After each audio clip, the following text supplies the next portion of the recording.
Today, it is International Day Against Drug Abuse and Illicit Trafficking, and we all need to openly talk about addictions. Yes, addiction is a neuro-bio-psycho-socio-spiritual illness of the brain.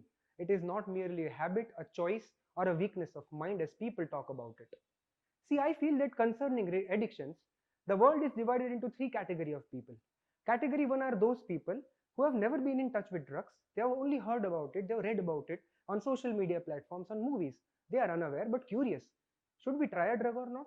Well, one day someone will approach you with some stuff and they'll tell you that this thing makes you more creative and productive. I don't think you should be listening to them. The category two are those people whose relative, family member, spouse, a child, a parent, a friend is suffering from a drug related problem. I know you must be very much tired of this and you're searching for answers that why me? Why my friend? Why my loved one is doing this with me? Well, don't just blame them. As I said, it is a brain disease, it needs a doctor. Category 3 are those people who feel that they are the just cool people of this world, the gabrus. They feel that by doing drugs, they look cool, they can do stuff that people cannot. They just feel that they are the next Kabir Singhs, the Bob Marley, the Ranveers. But my friend, don't you understand that your disease is disturbing people? Yes, it is your life, but you cannot destroy other people's life. It is time that we understand addiction as a drug abuse related problem, a disease of the brain, and sort out some answers related to it.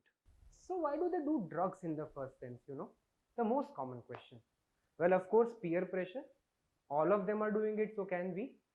But then I found out 6 R's, I guess, which are responsible that people get addicted and remain addicted.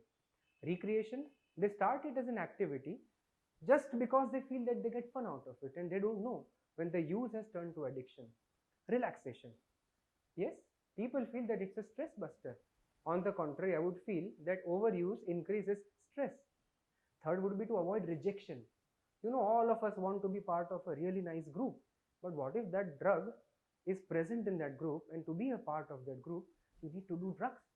So to avoid rejection, people start doing drugs. Risk taking tendencies, all their people, they always feel that I have thrill when I do something risky. And this taking the whole process of taking the drug, doing it, some people find it thrilling and risky, and this is how they feel that their tendencies are fulfilled and they feel happy about it. uh, the most common of it all, relationship problems. So Kabir Singh became one because he just lost his love interest.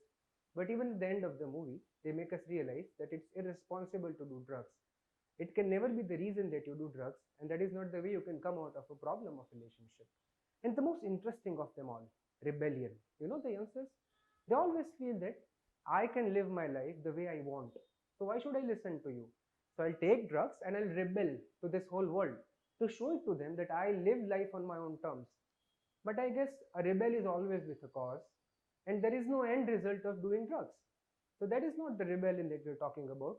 There are reasons that people do drugs, but they are not justified. So all the parents ask me, how do we find out whether our child is addicted or not? Do we need to always consult a psychiatrist? Well, no, it's your child. It's obvious that there are certain changes in their behavior and personality through which you can always find out whether they are suffering from any problem or not.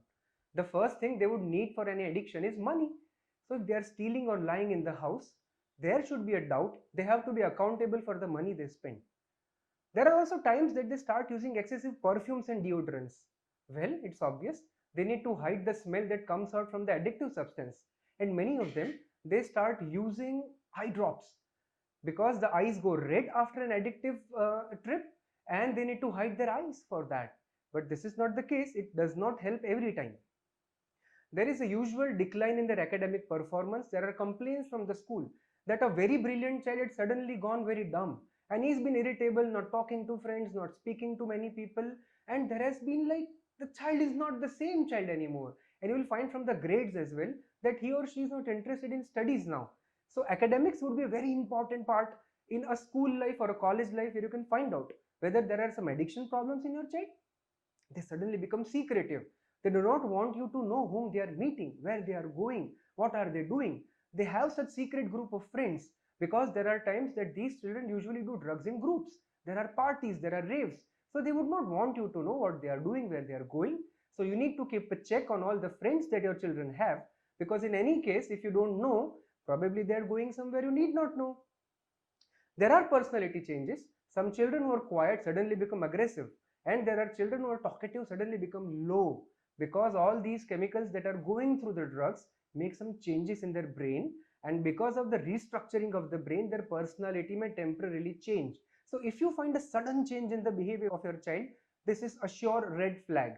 There are sleep and appetite changes. Some people, according to the drug, they change, either increase their sleep or decrease their sleep, and increase their appetite or reduce their appetite. We have seen many patients with lots of weight loss who are suffering from addiction related problems. They suddenly start taking less bath. They don't care much about themselves.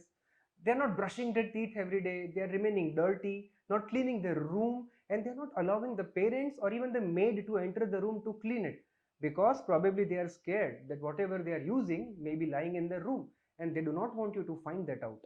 You may find certain stuff in their room or in their belongings, like a rolling paper, like a bag of some seeds, like brown or white colored powders, pipes, pumps, and many such things which cannot be explained for any other use, because these can be accessory things that they use to make use of various addictive substances.